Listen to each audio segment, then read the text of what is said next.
Hey there, welcome to Everyday Moodlings. I'm your host, Drury Parks, and this is our challenge video for this week. Got a little setup for this one rather than just heading right to the challenge. This week on the blog and on our Facebook group, our challenge this week is to use an unused stamp set. And that goes along with one of my goals for this year, which we talked about last week, was to kind of reactivate my Use Every Stamp project from 2013. And I talk about that a lot on the blog. I wanted to just kind of recap a little bit in the video, which the project basically is born out of the fact that I own a considerable amount of stamp sets. We won't even talk about how many. We won't go there. Many of which I had not used. Now in 2013 I decided I wanted to try to use a single stamp from each of my stamp sets throughout the year. After counting them, I realized that it was impractical for me to get them all done in one year, but I did make great progress in using at least one and getting many of those organized.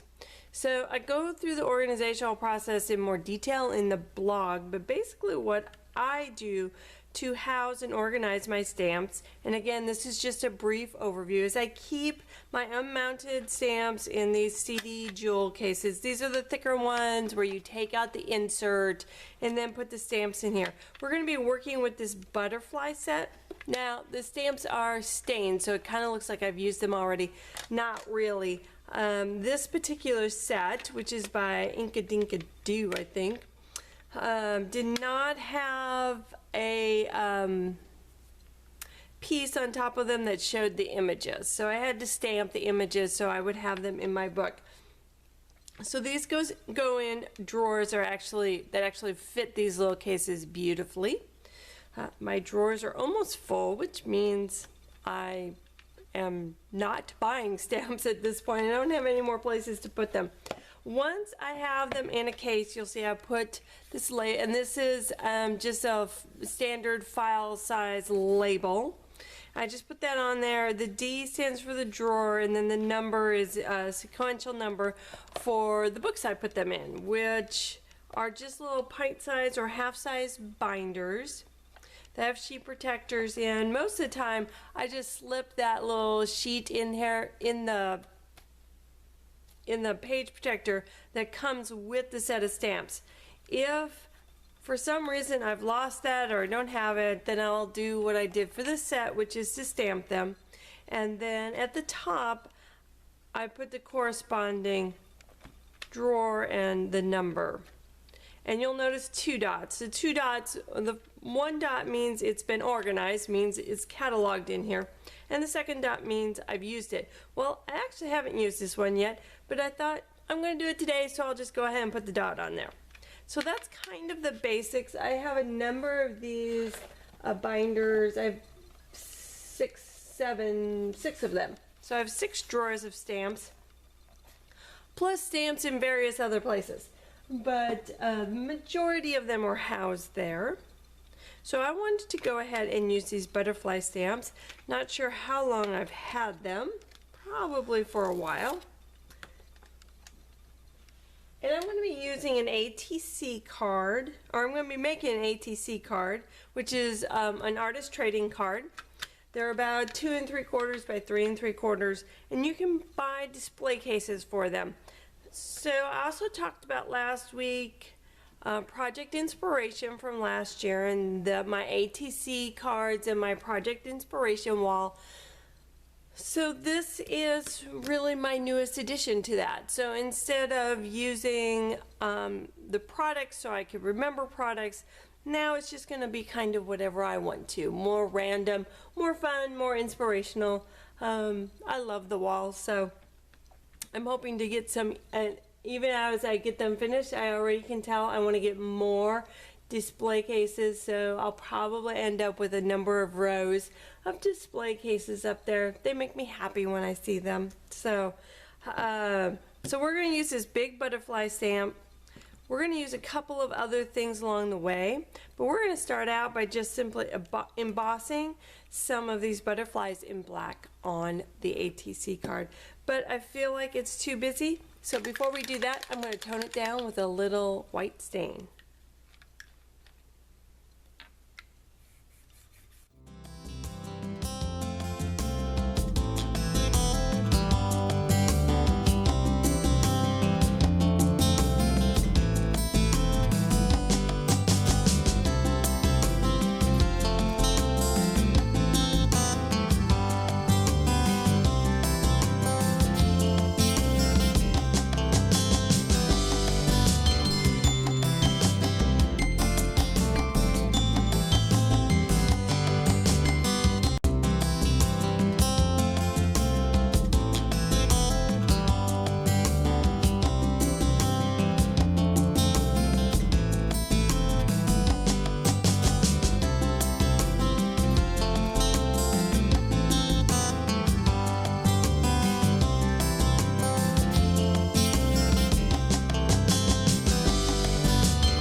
Okay, so we have our beautiful black butterflies on here.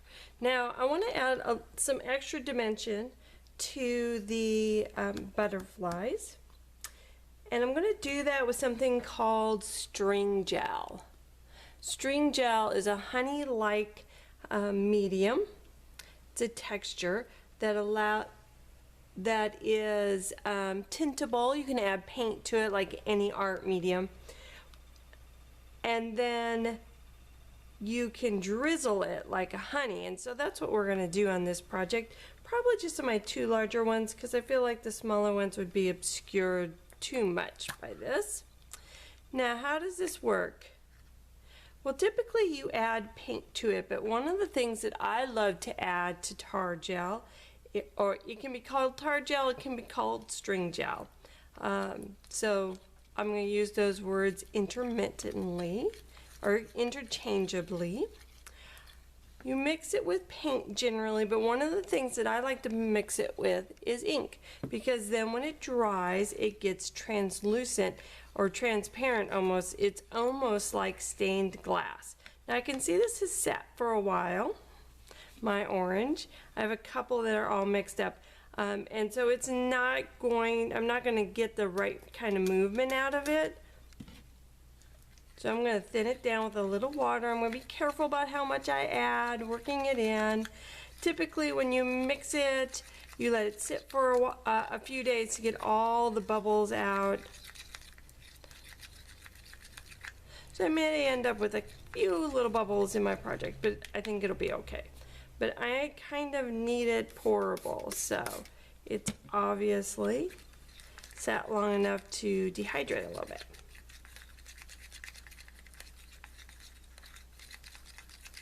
And since I'm working on a non-porous surface, I don't need to worry too much about how much I water it down. I just need it to be able to pour it a little bit. So you want it to be back to that honey-like consistency. Okay. So we got a nice consistency. You can see it's just kind of pouring off my palette knife, and that's what you use to go ahead and apply this. So I'm going to be what I'm trying to do is making kind of a circular pattern. Tap it above my butterflies, tapping out a few of my bubbles here.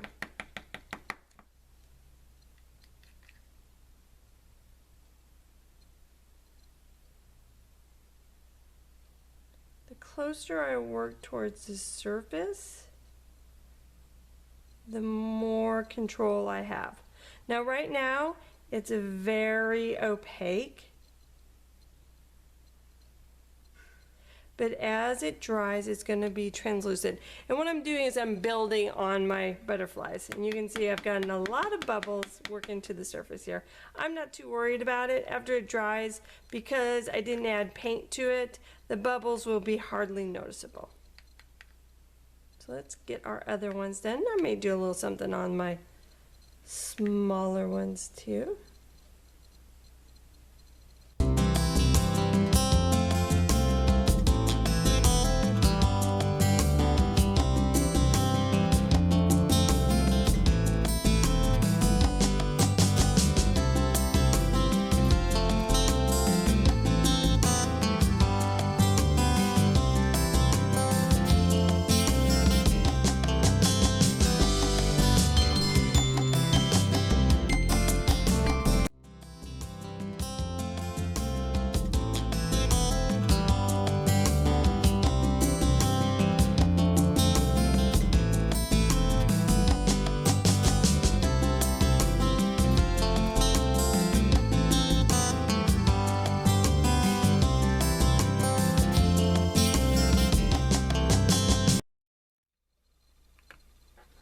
Okay, my little circles got pretty blobby on top of my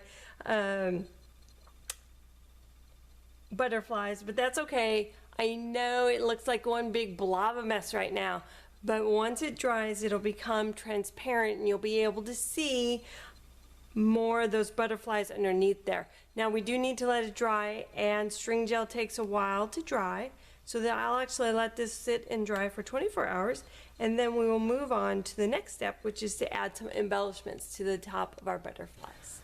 Hey, welcome back. My ACT is now dry, all that fun tar gel or string gel. That's just two different brands, call it two different things, is now dry. You could see I had wanted to do swirls, it ended up more being glops, but that's okay because we're going to build upon that.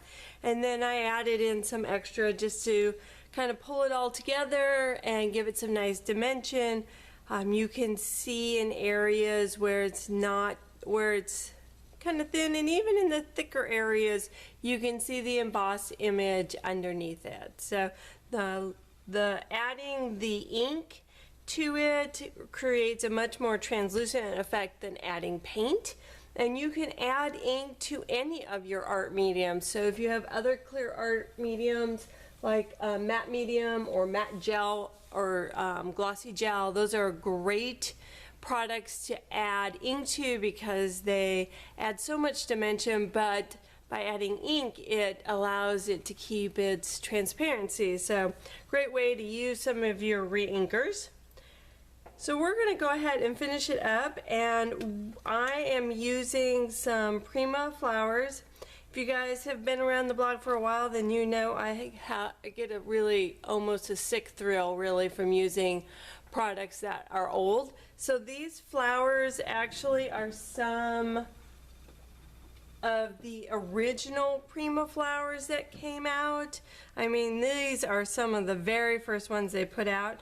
I don't know if I'll ever use this whole bottle, and it's maybe some of you are like me when I pull them out of the bottle, like I know there's maybe 2 or 3 stuck together, but I just leave them stuck together because I figure I'll never use them all anyway. So I also have a little book plate that I'm going to use down here to create kind of a focal point for my ATC tag. So let's get started.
Okay, we got everything added. Sorry, the adhesive there. Well, sometimes it works, sometimes it doesn't, right? Sometimes you have to change it up to get exactly the look that you're going for. So one of the other things you'll notice that I did here is I went ahead and framed it out. I just felt like that was a better finished look than just leaving it as is. So I went ahead and matted it. I cut it down and matted it on black cardstock. So now my ATC is done. It's going to go on my project inspiration board, and I have one more stamp set that I can say I used.